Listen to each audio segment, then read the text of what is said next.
What up, watch peeps? Today we're going to take a look at my Tudor Black Bay 41. So the Tudor brand was started in 1926 by the man himself, Hans Wilsdorf.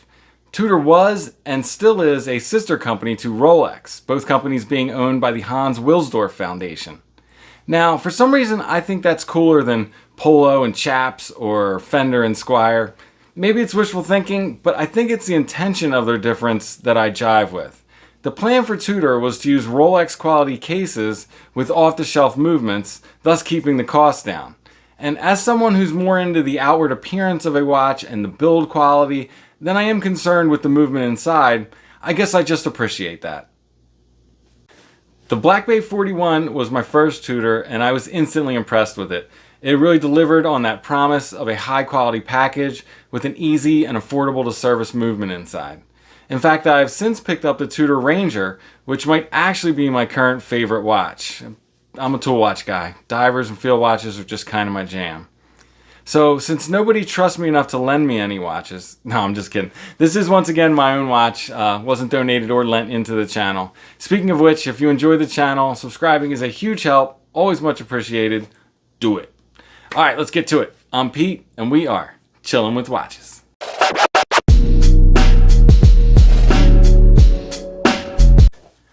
Alright guys, first things first, wrist check. Today I am wearing the Serica WWW or WM Brown Project, whatever you want to call it. This is one killer field watch. Look for the full review on that coming up soon. The Tudor Black Bay 41. These are readily available. They are on the Tudor website. Retail is listed at $30.50, but you probably won't ever have to pay that. You can pick them up on the gray market for around $2,500. Used, even less than that. I can get this guy out of here.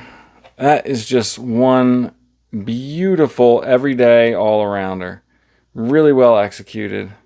And it has some beautiful polished surfaces that I will do my best not to get smudgy as I show this to you guys, because I really hate the way that looks.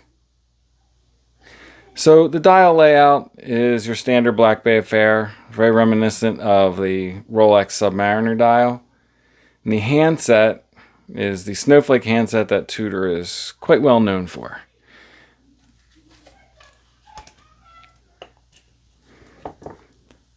Alright, this watch is actually a pleasure to use. It has a big old honking crown that is super smooth to unthread. You can feel the pop when it disengages the threads. It is a no date, so it only has one position. Super smooth to set. Really smooth winding. And super easy to re-engage the threads. Let's take a look at the size of that crown. 7.7 millimeters. That is awesome. It's almost an 8 millimeter crown. That's fantastic. I love a big crown. It's easy to use, and on a 40 millimeter watch, it just looks really well in proportion. So the movement in here is an ETA 2824. It just delivers on that promise of a really well built, well executed package and case with an easy and affordable to service movement inside. So that big old crown, you can see that as a coin edge grip on it that's easy to grab. It is a signed crown, that Tudor Rose logo. And if you can see in between, it has that anodized aluminum. It's like black crown tube. Those crown tubes usually will match the dial or the bezel on the Black Bays. And case size, these are, as the name suggests, a 41 millimeter case. The lug to lug on these is 50, so it's got some lugs. I think it wears just fine on my 7 1/4 inch wrist. You could even wear it on a smaller wrist than that, but if you have a much smaller wrist than that, you'd probably be more interested in the Black Bay 36. The thickness on these is also pretty awesome. 10.9. And if you look at the case profile, it is It's not the same slab-sided case that you'll find on the Black Bay divers. They have thinned it for these models. And that makes it really wear quite well. The crystal is a flat sapphire, so there's pretty much no distortion. Great clarity. I have to get some new lights in here, don't I? The water resistance on these is 150 meters. All you really need, and then some, you know, for a watch of this type. Now you see it has a polished bezel and polished case sides, polished crown. It's brushed on the top of the lugs as well as the end links and the bracelet. But the bracelet sides are polished to match the polished case sides. It does not have drilled lugs, which is not something you would probably expect to be found on a more dressy sports watch like this, and that's something you typically find on a more tooly watch. Now the bracelet is really nice. They're not fully articulating links, but there is some movement between that center and outer links, but not like the kind where it will completely drape over. But has 22 millimeter lug width on it. The first link is 21.5, tapering down to 17.8 at the clasp.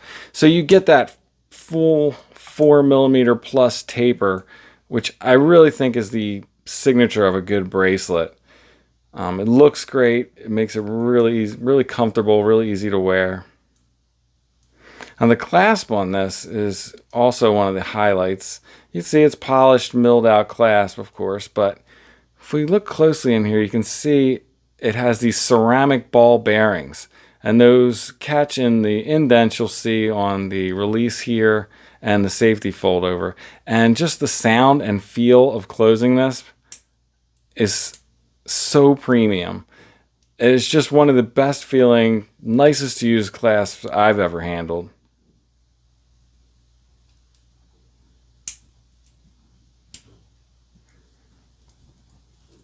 So, micro adjusts on the clasp. It has 3, which will get you, some smudges I told you about. It has 3, which will get you pretty much everywhere in between one of the full size links. Let's take a look at it on wrist. Okay, so here it is on my 7¼ inch wrist. And sized for this size, it came in at about 160 grams. As you can see, it has 50 millimeter lug to lug, but there's no overhang. It does fit well. And like I was saying, that shape of the case, it turns down slightly. At least for my wrist shape, it hugs it quite well. And wears relatively thin. The bracelet, fantastic. I think it wears pretty great. Let's take a look at it side by side with some other watches. Alright, first let's take a look at it side by side with the Serica, since I have that here. The Serica is only a 37.7 millimeter case, so much smaller, but what these two have in common is those thick lugs, right? That is a style that I am finding I'm really drawn to. It just gives it that, I guess, a tougher look. And I don't know if you'll notice, this Serica is actually thicker than the Black Bay 41.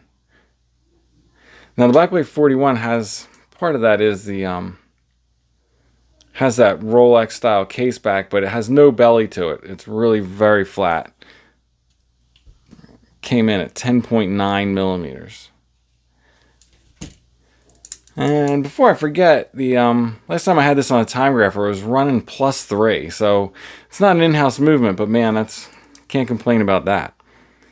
All right, here it is side by side with the Notice Sector. This is the Notice Sector Field case, and it is a 38 millimeter watch. So it's a larger watch than that, but not drastically so. Now here it is next side by side with one of its siblings, the Tudor Ranger, which is also a 41 millimeter case.